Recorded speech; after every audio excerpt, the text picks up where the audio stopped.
សូមជូនរឿងស្រីស្មោះត្រង់និងស្វាមីមាននិទានមួយដំណាលថានៅក្នុងនគរមួយនោះមានសេដ្ឋីពីរនាក់សេដ្ឋីម្នាក់មានកូនស្រីសេដ្ឋីម្នាក់ទៀតមានកូនប្រុសសេដ្ឋីទាំងពីរនាក់ផ្សំផ្គុំកូនប្រុសស្រីរបស់ខ្លួនឲ្យបានជាស្វាមីភរិយាកប់ជួនជានគរនោះកើតចលាចលបះបោហើយសេដ្ឋីទាំងពីរនាក់ក៏បែកខ្ចាត់ខ្ចាយចេញទៅនៅកន្លែងទីតៃគ្នាតមកសេដ្ឋីមានកូនស្រីក៏ផ្សំផ្គុំកូនស្រីនោះឲ្យមានប្តីនឹងបុរសដទៃទៅកូនស្រីក៏ព្រមយកប្តីនោះមិនប្រកែកនាងនោះបានទៅនៅនឹងប្តីហើយប្រាប់ប្តីថា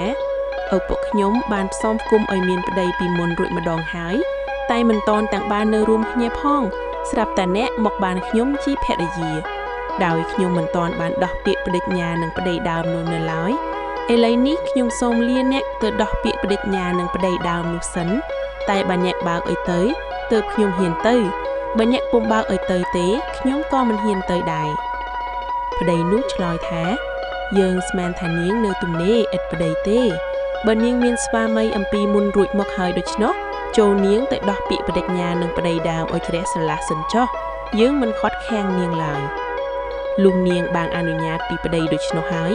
ក៏តាក់តែងស្អិតស្អាងរាងកាយដោយគ្រឿងប្រដាប់សម្រាប់អាត្មា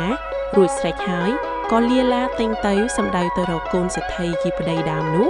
ស្រាប់តែពើពះប្រទះនឹងខ្លាធំដែលអត់អាហារ7ថ្ងៃមកហើយខ្លាលោតទៅប្រុងនឹងចាប់នាងឆីចំអែតពោះអាត្មានាងរ៉ាយរ៉ាប់រឿងនាងឲ្យខ្លាស្ដាប់សពគ្រប់ខ្លាក៏បាក់លែងនាងឲ្យត្រាច់ទៅដោយស្រួលឯនាងខំស្រូតដើរទៅអំពីនោះបន្តិចទៅបានជួបនឹងចៅ7នាក់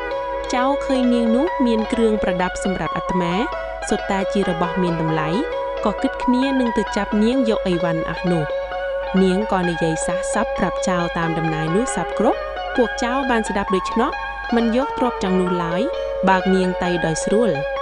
កាលនាងបានរបូតពីកណ្ដាប់ដៃចៅនោះហើយក៏ខំដើរត្រាច់រង្គាត់ទៅរហូតដល់ទីលំនៅប្តីដើមនោះស្គាល់ច្បាស់សួរថានាងមកមានការអ្វីនាងអង្គុយប្រណិតបត់ក្នុងទីស្ងាត់ជម្រាបថាសេដ្ឋីឪពុកខ្ញុំបានផ្សំផ្គុំខ្ញុំឲ្យជាភរិយាញាក់អំពីមុនរត់មកហើយឥឡូវនេះឪពុកលើកខ្ញុំឲ្យមានប្តីនឹងបុរសដទៃទៀតហើយខ្ញុំមិនទាន់បានជម្រាបលាពាក្យបដិញ្ញារបស់ញាក់ជាស្វាមីដើមឲ្យបានជ្រះស្រឡះដូច្នេះបើស្វាមីបើឲ្យខ្ញុំទៅខ្ញុំក៏ទៅបើស្វាមីពុំព្រមបើឲ្យខ្ញុំទៅទេខ្ញុំក៏ពុំហ៊ានទៅដែរចៅនោះឆ្លើយឡើងថា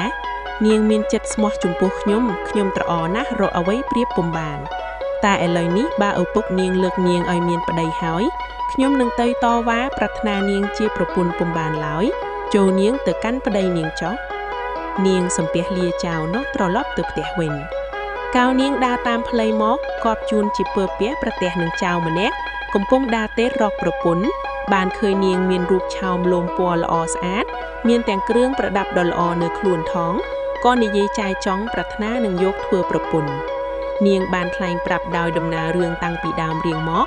ចៅនោះក៏ពុំជជែកតវ៉ាប្រាថ្នានាងនោះឡើយលុនាងទៅដល់លំនៅប្តីហើយក៏នៅរួមគ្នាជាសុខសាន្តខ្សាន្តតរៀងទៅរឿងនេះជារឿងពិសោធន៍ចិត្តបើអ្នកណាសរសើរចិត្តប្តីរបស់នាងនោះគឺអ្នកនោះជាមនុស្សច្រើនប្រច័ណ្ឌបើអ្នកណាសរសើរចិត្តខ្លាគឺអ្នកនោះជាមនុស្សកប់ចិត្តបៀតបៀនបំបត្តិជីវិតគេបើអ្នកណាសរសើរចិត្តចោលទាំង7នាក់គឺអ្នកនោះមានចិត្តលោភចង់បានតែទ្រព្យគេបើអ្នកណាវាចាអំពើទាំង4ជំពូកនេះបានអ្នកនោះនឹងបានស្ថានសួគ៌ពិតប្រកបហៅសូមអរគុណពុកម៉ែបងប្អូនដែលតាមដានរឿងតាំងពីដើមរហូតដល់ចប់